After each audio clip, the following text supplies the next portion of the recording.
Assalamualaikum warahmatullahi wabarakatuh.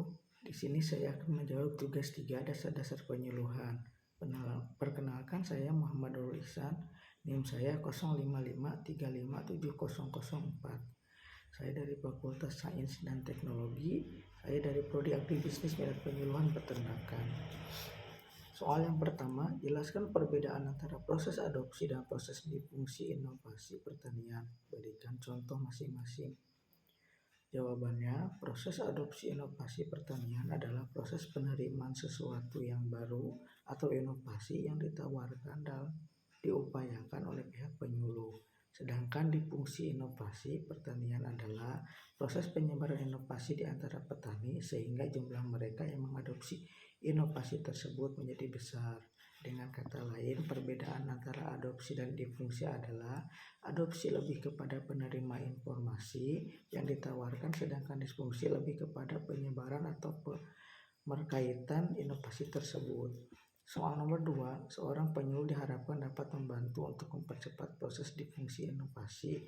Terkait dengan hal ini, upaya-upaya apa yang dapat dilakukan penyuluh? Jawabannya, nomor 1, melakukan diagnosis terhadap masalah-masalah masyarakat serta kebutuhan nyata atau real need yang belum dirasakan masyarakat. Yang keduanya, membuat masyarakat sasaran menjadi tidak puas dengan kondisi yang dialaminya dengan cara menunjukkan kelemahan-kelemahan mereka, masalah-masalah mereka, adanya kebutuhan-kebutuhan baru yang mendorong mereka untuk siap melakukan perubahan-perubahan sedemikian rupa sehingga dengan kesadarannya sendiri mereka termotivasi untuk melakukan perubahan-perubahan. Yang ketiganya, menjalani hubungan yang erat dengan masyarakat sasaran yang bersamaan dengan itu semakin menunjukkan kesiapan untuk membantu mereka serta membuat mereka yakin bahwa dia membantu mereka untuk memecahkan masalahnya serta mewujudkan terpenuhnya kebutuhan-kebutuhan baru tadi. Mendukung dan membantu masyarakat sasaran agar keinginan-keinginan untuk melakukan perubahan tadi dapat benar-benar menjadi tindakan nyata untuk melakukan perubahan. Yang kelima, memanfaatkan hubungan dengan masyarakat dan pada akhirnya melepaskan mereka untuk bersuakarya dan bersuadaya melakukan perubahan-perubahan tanpa harus selalu menggantungkan bantuan guna melaksanakan perubahan-perubahan yang dapat mereka prakarsai dan dilaksanakan sendiri. Soal nomor 3, salah satu jenis pendekatan penyuluhan adalah penyuluhan partisipatif. Mengapa disebut penyuluhan partisipatif? Sebutkan karakteristiknya dan berikan penjelasannya. Disebutkan pendekatan partisipatif karena pengalihan tanggung jawab penyelenggaraan penyuluhan pertanian dari pemerintah pusat kepada pemerintah daerah. Kebijakan pertanian dan program-program pertanian yang bersifat seragam nasional di masa lalu diubah menjadi yang bersifat spesifik lokal. Beberapa karakteristik pendekatan partisipatif. Nomor 1, tujuan penyuluhan pertanian. Tujuan pertanian adalah memberdaya masyarakat sesuai dengan kondisi sumber daya daerah setempat sehingga mereka mampu meningkatkan kesejahteraan hidupnya secara mandiri. Yang kedua, sasaran penyuluhan pertanian. Yang menjadi sasaran penyuluhan adalah masyarakat petani yang dianggap kurang beruntung, yaitu yang lemah dan tertinggal dalam segala hal. Yang ketiga, organisasi penyuluhan pertanian yang cakupannya. Organisasi penyuluhan adalah pemerintah daerah setempat yang berada dalam kerangka ekonomi daerah dengan tetap melakukan koordinasi dengan pemerintah pusat. Yang keempat, metode yang dilakukan adalah dengan cara melibatkan masyarakat setempat mulai dari tahap perencanaan sampai pada tahap menikmati hasil.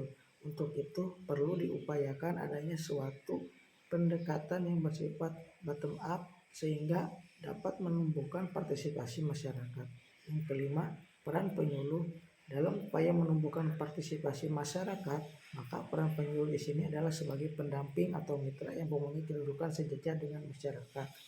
Soal nomor 4, bandingkan karakteristik jenis pendekatan sistem latihan dan kunjungan LKU atau laku dengan jenis pendekatan partisipatif ditinjau dari segi tujuan, sasaran, organisasi, metode, dan peran penyuluhan.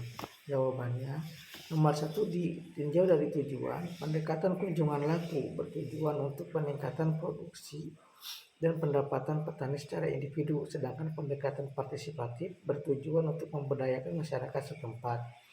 Yang kedua ditinjau dari sasaran. Pendekatan kunjungan laku disasarkan kepada keluarga petani yang berada di wilayah kerja penyuluhan dengan acuan satu pemimpin kelompok tani yang maju, sedangkan pendekatan partisipatif disasarkan kepada petani yang kurang beruntung dan tertinggal dalam segala hal. Ditinjau dari organisasi, pendekatan kunjungan laku berorganisasi dalam kelompok-kelompok tani dengan rasio antara penyuluhan dan petani 1:800 dengan rincian 100 per kelompok yang akan dikunjungi oleh penyuluh secara teratur. Sedangkan pendekatan partisipatif berorganisasi kepada pemerintah daerah setempat yang berada dalam kerangka ekonomi daerah dengan tetap melakukan koordinasi dengan pemerintah pusat. Yang keempatnya ditinjau dari metode. Pendekatan kunjungan metode laku sering melakukan kunjungan langsung ke lahan usaha tani secara berkelompok, sedangkan pendekatan metode partisipatif sering melibatkan masyarakat langsung dalam tahap perencanaan sampai dengan tahap menikmati hasil. Yang kelimanya ditinjau dari peran penyuluh.